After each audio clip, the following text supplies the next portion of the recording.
नाज़रीन आदाब। Nation pulse HTV ने एक ऐसा प्रोग्राम स्टार्ट किया है कि जिस प्रोग्राम का नाम दस्तरखान और तहज़ीब है। तो हम इसी दस्तरखान और तहज़ीब के इस प्रोग्राम में मैंने सोचा कि क्योंकि जाड़े का मौसम है और कुछ चीज़ें ऐसी होती हैं खाने पीने में कि जो जाड़े में ज़्यादा खाई जाती हैं, तो हम आज उसी एक डिश के साथ आपके सामने हाज़िर हैं और मेरे साथ फ़रीन इकबाल साहिबा मौजूद हैं। तो मैं चाहूँगा कि डायरेक्ट मैं उन्हीं से बात करूँ। फ़रीन इकबाल साहिबा आदाब। आदाब। क्योंकि हमारी लखनऊ की ये तहज़ीब है, आदाब जो है हमारे लखनऊ की तहज़ीब है और इस तहज़ीब से इनकार नहीं किया जा सकता। बिल्कुल। तो मैं ये चाहूँगा कि आप हमारे नाज़रीन को, देखने वाले व्यूवर्स जो हमारे हैं, उनको पहले अपना एक सेल्फ़ इंट्रो दे दें, क्योंकि मुझसे बेहतर आप अपना सेल्फ़ इंट्रो दे सकती हैं। बिल्कुल।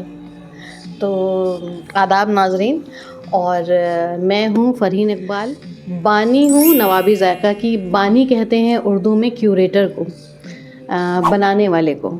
तो नवाबी ज़ायक़ा मेरा एक छोटा सा वेंचर है जिसको मैंने शुरू किया और शुरुआत काफ़ी टफ़ थी। कोई भी छोटी चीज़ शुरू की जाए तो वो बहुत सी मुश्किलात से होकर गुज़रती है। तो मुश्किलें अब भी जारी हैं, हिम्मत वैसे ही है जैसे शुरुआत की थी मैंने, और इंशाअल्लाह आप लोगों का सपोर्ट रहा तो नवाबी ज़ायक़ा को लखनऊ तो क्या, लखनऊ के बाहर भी लोग जानेंगे और लखनऊ का नाम नवाबी ज़ायक़ा के नाम से रोशन होगा इंशाअल्लाह। तो आज हम, जैसे कि आपको बताया हयात साहब ने, कि आज हम ज़िक्र करेंगे सर्दियों के कुछ ज़ायक़ों का, कुछ खानों का। तो उस सीरीज़ में एक दस्तरखान और तहज़ीब एक सीरीज़ लेके आए हैं और इन्होंने मुझसे भी रब्ता किया और हमारी बात हुई और आज ये प्रोग्राम हम यहाँ पर शूट कर रहे हैं। आप तक भी आएगा ये प्रोग्राम। बहुत बहुत शुक्रिया फ़रीन साहबा आपका कि आपने इस तरीके से मुझे नाज़रीन की खिदमत में इंट्रोड्यूस भी कराया। एक चीज़ हम आपसे पूछना चाह रहे थे कि अभी हमने कुछ दिनों पहले हमने देखा हैदराबाद के बाद लखनऊ को सिटी ऑफ गैस्ट्रोनॉमी का लक़ब मिला है। तो ये सिटी ऑफ जो गैस्ट्रोनॉमी है ये क्या है, थोड़ा सा नाज़रीन को बता दें, क्योंकि बहुत से मैं ही नहीं जानता था पहले कि भाई क्या चीज़ है। तो मैंने उसको देखा, मैंने कहा क्यों आप ही ना समझा जाए आपसे। बिल्कुल। तो देखिए, यूनेस्को ने ये हमें सिटी ऑफ गैस्ट्रोनॉमी का एक अवार्ड दिया है, जो कि पहले फर्स्ट ये हैदराबाद को मिला था और सेकंड ये लखनऊ के पास आया है। गैस्ट्रोनॉमी होती है, गैस्ट्रो यानी कि हमारे पेट की निज़ाम, और पेट का जो भी निज़ाम होता है वो जाहिर सी बात है ज़बान से होके जाता है। तो ये वो सिलसिला है कि लखनऊ के बिखरे हुए घरों में, घरों के बाहर, स्ट्रीट फूड रेस्टोरेंट में इस कदर जायके हैं कि शायद मैं अभी तक उन सारे जायकों को चख भी नहीं पाई हूँ। और जिन लोगों ने चखा है उन्होंने अप्रोच किया शायद यूनेस्को को, और यूनेस्को वालों ने देर में ही सही मगर नवाजा इस लक़ब से। तो बहुत बहुत शुक्रिया उनका भी। और यहाँ के जायकों का तो क्या ही कहना है, लाजवाब हैं एक एक जायके। मगर हम जब बात करते हैं जायकों की, तो जायके कुछ चुनिंदे नहीं हैं, नाम कुछ फ़ेमस हैं, कौरमा, बिरयानी, मलाई मक्खन, ये जिसको नमश भी कहते हैं, जिसको दौलत की चाट भी कहते हैं, और कबाब पराठे। कबाब पराठे का नाम लिए तो यानी कि टुंडे। तो ये कुछ एकदम फेमस नाम हैं।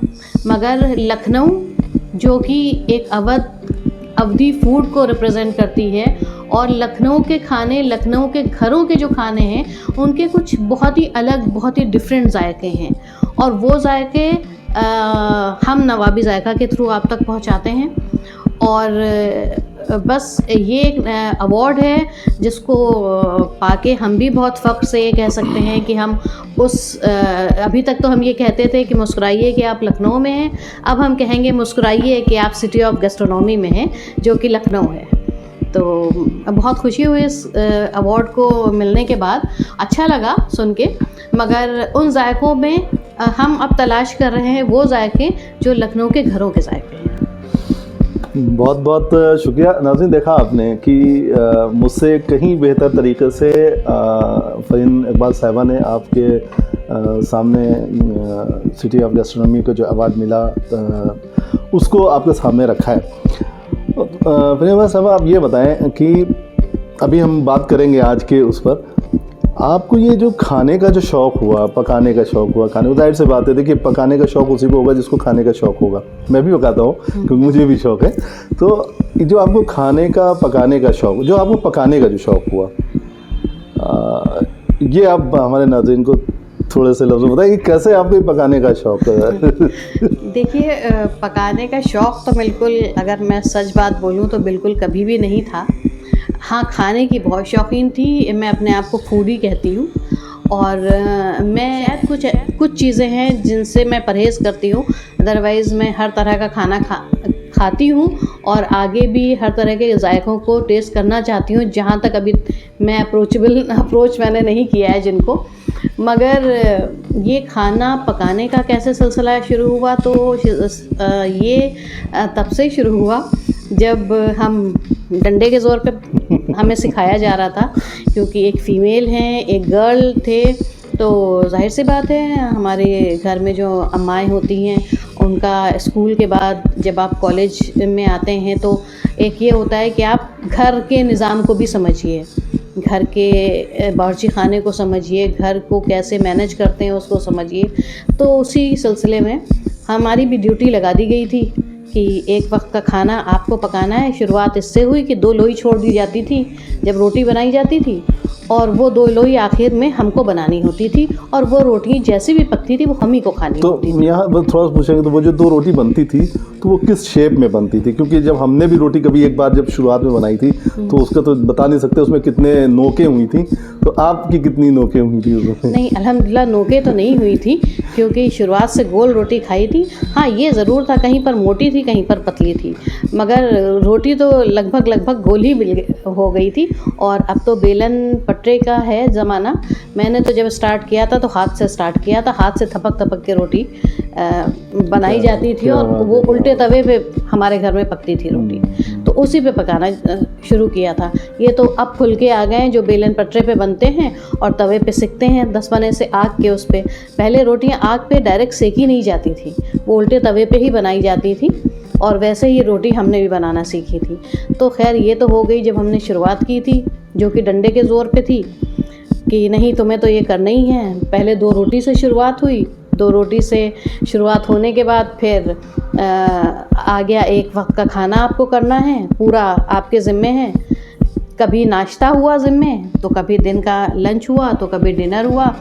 और तो उसके बाद मैं जॉब में आ गई जब ग्रेजुएशन के बाद, तो सुबह का खाना मैं बना के निकलती थी। 9 बजे को ऑफिस होता था, तो मतलब हमारी अम्मा कोई सास से कम नहीं थी। तो उन्होंने कहा कि नहीं, आप खाना बना के और प्रॉपर रख के तब आप जाएंगी, आपको ऑफिस जाना है तो आपको ये निज़ाम संभालना पड़ेगा। तो खैर उस तरह से हमने खाना पकाना सीखा। मगर कभी भी हम अरहर की दाल और आलू की भुजिया, ये सब हमारे स्टाइल नहीं थे पकाने के। थोड़ा कुछ अलग ही, कुछ इनोवेटिव की शुरुआत हुई तो साहब लौकी के कोफ्ते, और फिर कभी अंडे का सालन, तो कभी चाइनीज़ पे आ गए, कभी सैंडविचेस और बर्गर पे आ गए। तो इस तरह से करते करते, मगर जायका जो घर पे बने खाने का ज़बान पे था, आज भी वो कहीं हम ढूंढते हैं। मुझे लगता है मेरे खाने में वो हमारी अम्मा के हाथ का जायका अभी पूरी तरह उतरा नहीं है। जी, उसकी वजह हम जहाँ तक ये महसूस करते हैं कि जो जायके की जो आपने बात की, जो हमारी वालिदा मरहुमा हुई, या और जिनको देखा जो बुज़ुर्ग जिनके घर में रहे, जो जिनके हाथ के हम लोग खाते थे, तो उसके जो जायके का जो मज़ा मिलता था कि वो होता था सिल और बट्टा। हाँ। कि जो मसाले जो होते थे वो सिल और बट्टे पीसे जाते थे। और आज क्या है कि हमने बस जस्ट बटन दबाया और हमारे सामने पीस के हाजिर हो गया। तो जहाँ तक हम महसूस करते हैं कि उस जायके का ना मिलना ये बहुत बड़ा एक रोल है। लेकिन आज भी उस घर में जो हमारे बुजुर्ग हैं, जो घर में जिनकी कमांड अभी भी है, वो अपनी बहुओं से या अपनी बेटियों से कहते हैं नहीं तुमको पीस के पकाना है, जबकि मूड बन जाता है, मुंह बन जाता है लोगों का। तो ये जहाँ तक मैं समझता हूँ, मगर अब इतनी दौड़ती भागती ज़िंदगी में हर वक्त तो ये पॉसिबल नहीं हो पाता है। तो पहले क्या होता था कि ताज़े मसाले होते थे, हांडी चढ़ने से पहले मसाले का इंतज़ाम होता था, उसके बाद हांडी चढ़ती थी। अब क्या है कि मसाले हमारे पास फ्रिज में पिसे होते हैं अलग अलग तरह के, और पाउडर्ड मसाले भी होते हैं, और जो सेमी लिक्विड होते हैं वो भी मसाले पिसे हुए होते हैं। तो हर तरह का, कहने को ये है कि हर तरह का मसाला दस्तयाब है, चाहे वो पाउडर फॉर्म में हो, चाहे वो किसी भी तरह में हो। वो हमें जब हांडी चढ़ानी है तो हमें ढूंढना नहीं है कि हमें कुछ पीसना नहीं है उस वक्त। तो जो सबसे पहले आपने डिश बनाई, रोटी तो हो गई, वो तो अलग हो गई, लेकिन जो सबसे पहले डिश बनाई तो वो कौन सी थी, याद है कुछ? अब हम आपको बताएं तो लोग चौंक जाएंगे कि अरे तुमने पहली डिश बनाई और वो भी ये डिश बनाई। कहते हैं उसको शाही दाल। सफ़ेद माश की दाल होती है, उड़द की दाल, जो कि बिल्कुल फरेरी होती है। वो ना कड़ी होनी चाहिए, ना वो गली होनी चाहिए। मगर दाल का एक एक दाना अलग होना चाहिए, और देसी घी का उस पर भरपूर तड़का लगता है, और उसे शाही दाल कहते हैं। वो दाल हमने बनाई थी और क्या ही खूब उतरी थी। तो बहुत लजीज दाल होती, बहुत अच्छा लगता है उस दाल को खाने में। हमने देखा है खुसूसन कि जो वसी दस्तरखान, कहीं अगर आप मेहमान के तौर पे जा रहे हैं तो वाकई जिस दस्तरखान पे वो दाल मिलती है तो लगता है कि एक रौनक होती है उस दाल की। देखिए ये सब जो अब तरीक़े आ गए ना, जो मुर्ग बिरयानी, तो ये मुर्ग बिरयानी बड़ी खुसूसी बिरयानी होती थी। मतलब अगर मुर्ग बिरयानी बन रही है आपके घर में तो समझिए बहुत ही कोई खुसूसी लोग आने वाले हैं या कोई त्यौहार है, इसी तरह के ओकेजन पे बनती थी। अब तो क्या कहिए, जैसे आलू की सब्ज़ी वैसे मुर्ग बिरयानी हर चौथे दिन तैयार है, दम करके छोड़ देता है आदमी उसे। मगर ये कि बच्चे शौक से खाते हैं और बनाने वाले भी बना के छुट्टी पाते हैं कि रोटी और दाल और सब्ज़ी और चटनी और अचार क्या ही करना है, एक हांडी बनाओ सारी जनता खुश। तो अब वो तो आलू की सब्ज़ी, शायद आलू की सब्ज़ी उससे बेहतरीन लगती है जब आप खाइए। मगर वो एक टाइम था। दस्तरखान हम लोगों के यहाँ जब लोग आते थे तो दस्तरखान का सिर्फ ये मतलब नहीं होता था कि टिक्के और तंदूरी और मुर्ग मुसल्लम उतर रहे हैं। मुर्ग मुसल्लम भी उतरते थे दस्तरखान पे, मगर पहले क्या होता था कि शाही माश की दाल है, कोई कौरमा पक्का, उसके साथ दही फुल्की पक्की। सर्दियां हैं तो उस हिसाब से अचार होते थे, गोभी शलजम और इनके मिक्स अचार सेम के, और अगर गर्मियां हैं तो आम के गलके और अचार होते थे। अब ये मौसम है तो उसमें अदरक और हरी मिर्च का कुचला हुआ अचार होता था। तो अलग अलग सर्दियों में, गर्मियों में, बरसात में अलग अलग तरह के दस्तरखान होते थे। उसमें कुछ एक बैलेंस किया जाता था दस्तरखान को। आज तो वो दस्तरखान अगर आपने दावत कर दी तो सिर्फ तरतराते खाने होते हैं, जो कि मतलब लोग समझ गए अच्छा दावत में जा रहे हैं तो यही खाना होगा, कौरमा होगा, बिरयानी होगी, और जो है कोई फ्राइड आइटम होगा या चिकन का होगा, और बाहर से शर्माला होगी। बस एक लोगों के जहन में बन गया, अब दावत में जा रहे हैं तो बिरयानी होगी, चिकन कौरमा होगा, मटन का कौरमा होगा, इस टाइप की चीज़ें होंगी। कोई एक अलग से जो पहले दस्तरखानों का बड़ा मिला जुला हिसाब होता था। कुछ बहुत रोगन वाली चीज़ होगी, कुछ उसको बैलेंस करने के लिए कुछ दूसरी तरह की एक दाल हो गई। अब दस्तरखान है तो उस पर फ़ौरन अरहर की दाल नहीं रख दी जाती। अब तो फ़ौरन अरहर की दाल रख दी जाती है। और पहले ये शाही दाल इसीलिए कही जाती थी क्योंकि देखने में बहुत आसान दाल है मगर बहुत मुश्किल दाल, बहुत मुश्किल दाल होती है ये। अब नाज़रीन, जैसे कि आपको मैंने अभी बताया और परवीन साहब ने भी बताया कि हमारा ये जो सीरीज़ स्टार्ट मैंने की है दस्तरखान और तहज़ीब, तो दस्तरखान और तहज़ीब की ये सीरीज़ हमने स्टार्ट की। दस्तरखान के बारे में भी फ़रीन साहबा ने आपको बताया, और मैं आपको ये बता दूं कि मैंने इस सीरीज़ पे शुरू करने की मैंने कुछ और नाम सोच करके आया था, लेकिन फ़रीन अब्बास साहबा से मेरी जब बात हुई तो उन्होंने कहा कि आप ये नाम रखें, तो अब वो नाम आप ही ने सजेस्ट किया कि दस्तरखान और तहज़ीब। तो अब मैं ये जानना चाहूँगा कि आपसे दस्तरखान पे तो आपने बहुत अच्छी बात बताई, तो थोड़ा सा जो दस्तरखान और तहज़ीब, थोड़ा सा आप तहज़ीब पर भी थोड़ी सी देखिए हम लखनऊ वाले हैं और लखनऊ में खाना सिर्फ ज़बान के लिए नहीं होता है, खाने में भी अदब, नज़ाकत, नफ़ासत, एक तहज़ीब होती है।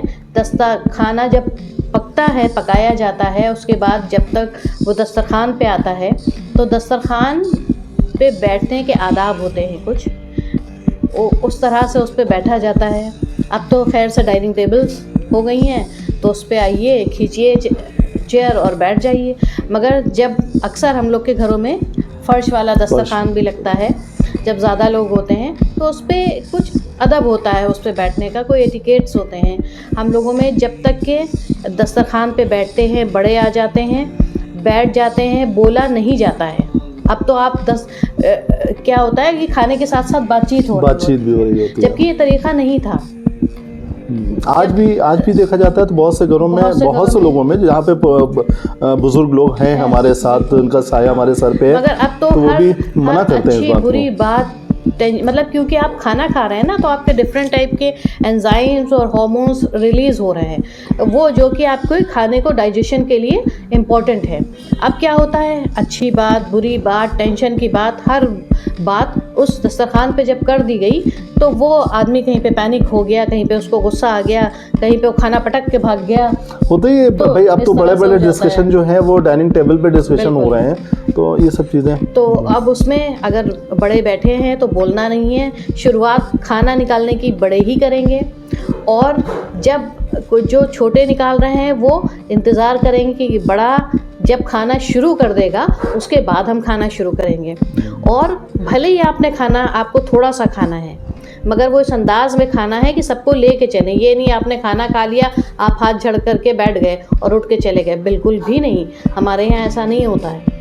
हमारे यहाँ जब दस्तरख़्वान, अगर आपने खाना खा भी लिया है तो आराम से आप बैठे रहेंगे, या तो इतना धीमा उस तरह से खाएंगे कि सबके साथ में, और दस्तरख़्वान से जब बड़े हट जाते हैं, उठ जाते हैं और सबने खाना खा लिया होता तभी वो दस्तरख़्वान से उठा जाता है। ये नहीं कि हमने खाया और हम उठ के चले गए। तहज़ीब यही है कि ये तहज़ीब बिल्कुल और दस्तरख़्वान का एक बहुत पुराना रिश्ता है, जो आगे बढ़ते हुए मॉडेस्टी आ गई है, मॉडर्न लोग हो गए। आजकल देखा जाता है कि आजकल की जो हमारी जनरेशन है, उस जनरेशन में देखा गया कि हम बैठे हैं, हम लोग खाना खा रहे हैं, सब कुछ है, तो वो मैं अब उन्होंने अगर फिनिश कर लिया, आज की जनरेशन ने फिनिश कर लिया, तो मैं उठता हूँ, हाथ धो लेता हूँ। अब तक ऊपर आदमी कहता है जाइए आप धो लीजिए, जबकि ये तहज़ीब नहीं। नाज़रीन, आपने दस्तरख़्वान भी सुना, तहज़ीब भी सुनी, और मैं अब बात करता हूँ ये जाड़े में, क्योंकि खाने की लोगों की ख्वाहिशात बढ़ जाती हैं और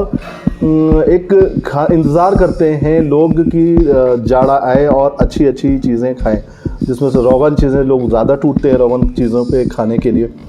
लेकिन हम आज आपको रोगन चीज़ पे बात नहीं कर रहे हैं, हम आपको एक ऐसी दाल की बात कर रहे हैं कि जो वाकई जिस वक्त सामने आती है, तो मैं अपनी भी बताऊँ, हो सकता है आप भी ऐसे हो कि उस दाल के अलावा फिर आप कुछ खाना नहीं पसंद करेंगे। तो उसी जायके के लिए मैं आज फरीन इकबाल साहिबा के साथ मौजूद हूँ, और मैं जानना आज के सामने जो सकपैते की दाल, दो तीन उसमें साग होते हैं, अपने अलग अलग लोग बनाते हैं, कि जिसमें पालक भी होती है, पालक में भी कई कैटेगरीज होते हैं, बथुआ भी होता है, चौलाई का भी साग होता है, तो अलग अलग होता है। तो आज मैं आपसे जो गुफ्तगू करने जा रहा हूँ, सकपैते की दाल पे बात कर रहे हैं। तो सकपैते की दाल जो, क्या आप कुछ इसकी बता सकती हैं कि सकपैते की दाल का कुछ क्या? देखिए, जैसे जाड़े आते हैं ना, बहुत से चीज़ें होती हैं कि बहुत साग सब्ज़ी मार्केट में अवेलेबल होती है, और जब हम बात करते हैं, चलिए गोभी है, पत्ता गोभी है, गाजर है, तो जो ये सब्ज़ियां होती हैं, आपने शायद सभी माएँ जानती हैं कि बच्चे भागते हैं सब्जियों से।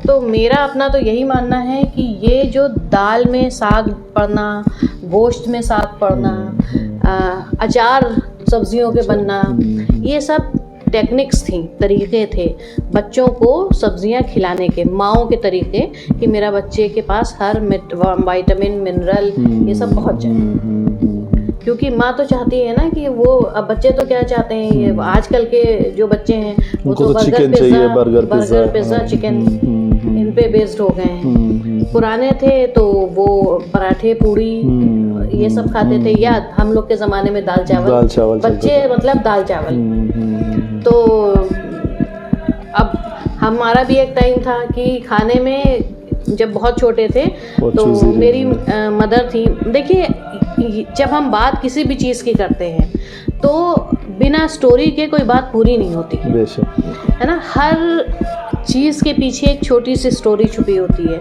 हर खाने के पीछे एक स्टोरी होती थी। मेरी वालदा साहिबा जो थी मरहुमा, वो अल्लाह उनको जन्नत नसीब करे, और उनको वो टीचर थी, गवर्नमेंट टीचर थी, फिर हेडमिस्ट्रेस हो गई थी।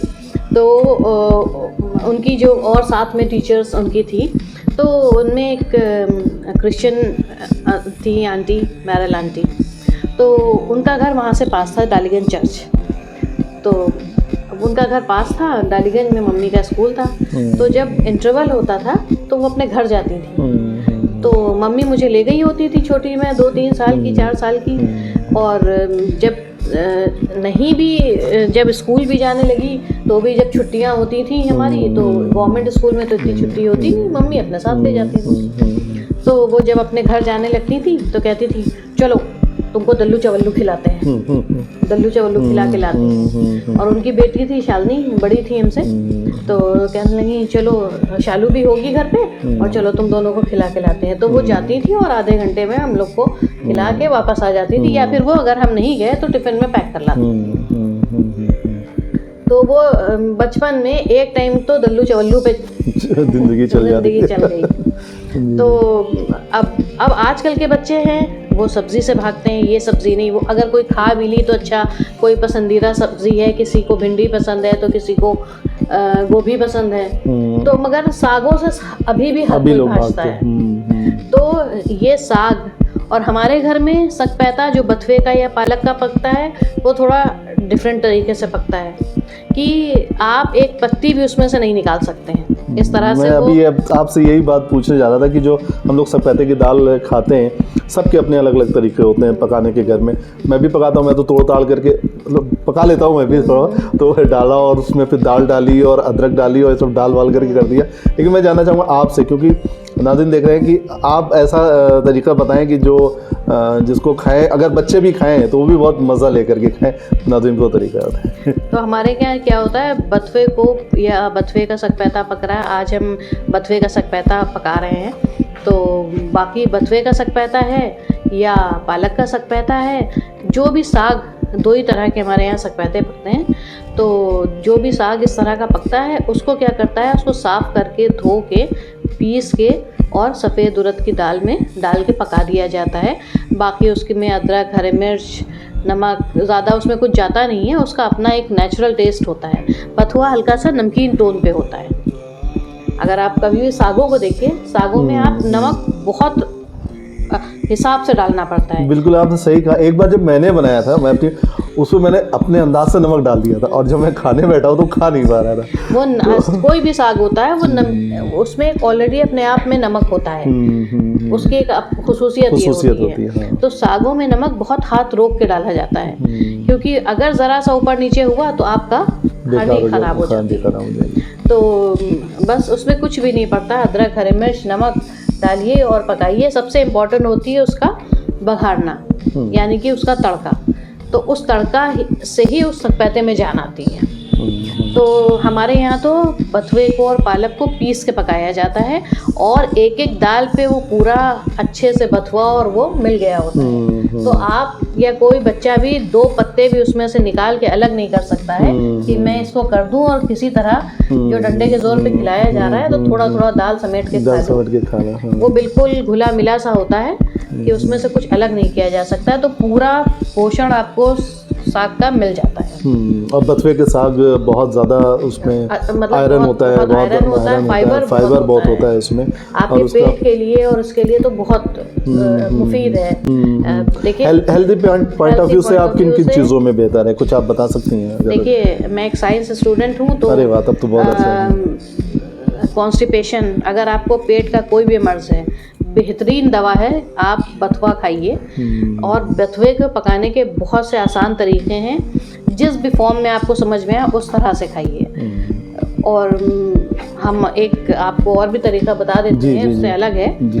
बथुआ आप चढ़ा दीजिए, धो धा के साफ करके कढ़ाई में, कुछ भी नहीं डालने की ज़रूरत है, कुछ भी नहीं, अपने पानी में वो पकेगा। उसको हल्के हल्के वुडन स्पैचुला से जब वो गलने लगे तो उसको कूचते जाइए, भर के उसमें लहसुन डालिए, हरे मिर्च डालिए। जब वो बिल्कुल तैयार हो जाए, अपने नमक अपने हिसाब से, टेस्ट के हिसाब से डाल दिए, और कच्चा कड़वा तेल डालिए। मतलब किस वक्त, जिस वक्त हम पका रहे हैं, बिल्कुल तैयार हो जाए, लास्ट में एकदम लास्ट में अदरक, लहसुन, हरे मिर्च और कच्चा कड़वा तेल और नमक मिलाइए, अच्छे से उसको घोट लीजिए। उसके अपने पानी में वो पक्का होगा।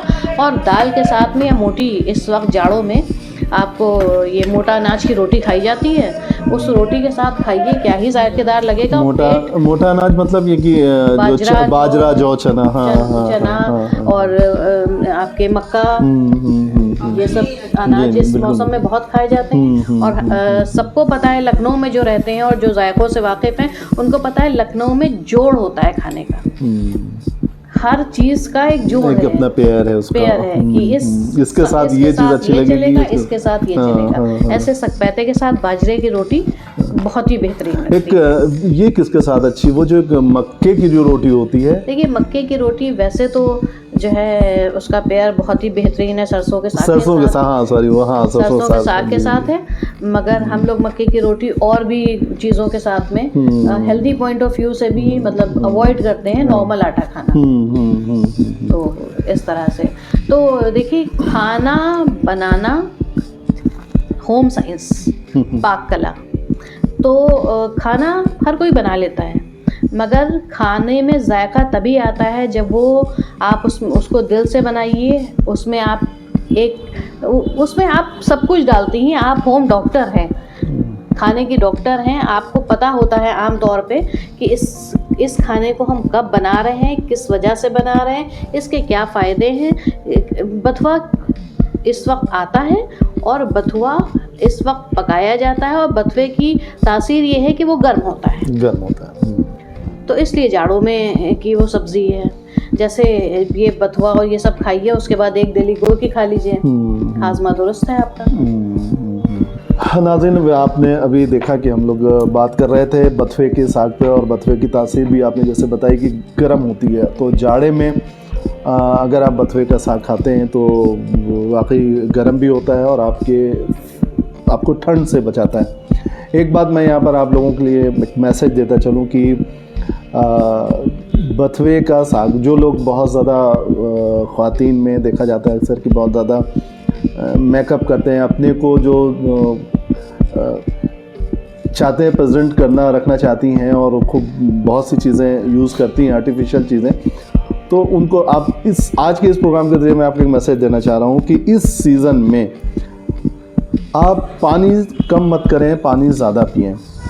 और ये बथुए का साग ज़रूर खाएं, क्योंकि बथुए का साग अब आप जब खाएंगे, और साथ में पानी ज़्यादा पिएं इसके, क्योंकि अगर आपने बथुए का साग खाया या सकपैते की दाल खाई और पानी आपने कम पिया तो हो सकता है कि आपको प्रॉब्लम्स हों। तो इसमें आपको ये कोशिश करना है कि बथुए के साग जब आप खा रहे हैं, क्योंकि ये गर्म होता है, तो पानी की भी क्वांटिटी आपको बराबर रखना होगा। आपको हमारा नाज़रीन, आप ये आज का ये प्रोग्राम कैसा लगा, और हमें ज़रूर मैसेज से बताएं, क्योंकि मेरा ये इस मामले में, इस चीज़ों को लेकर के मेरा ये पहला प्रोग्राम है। मैं चाहूँगा कि आप लोगों के जो सजेशन हो वो आप मुझे ज़रूर दें, और आप क्या और बेहतर चीज़ खाना चाहते हैं, खाने पसंद रखते हैं, उस पर कोई प्रोग्राम अगर आप चाहते हो तो मैं भी उस पर करूँगा। मेरा अगला जो प्रोग्राम फरीन इकबाल साहिबा के साथ तो होगा, वो मैं बात करूँगा उसमें शलजम और गोश्त की बात करूँगा उसमें। तो इंशाल्लाह हम अपने नेक्स्ट एपिसोड में आपके साथ फिर हाज़िर होंगे। आप फरीन इकबाल साहिबा के साथ हाज़िर होंगे, और शलजम और गोश्त को लेकर के। बहुत बहुत शुक्रिया। आप हमारे इस चैनल को ज़रूर सब्सक्राइब करें। आदाब।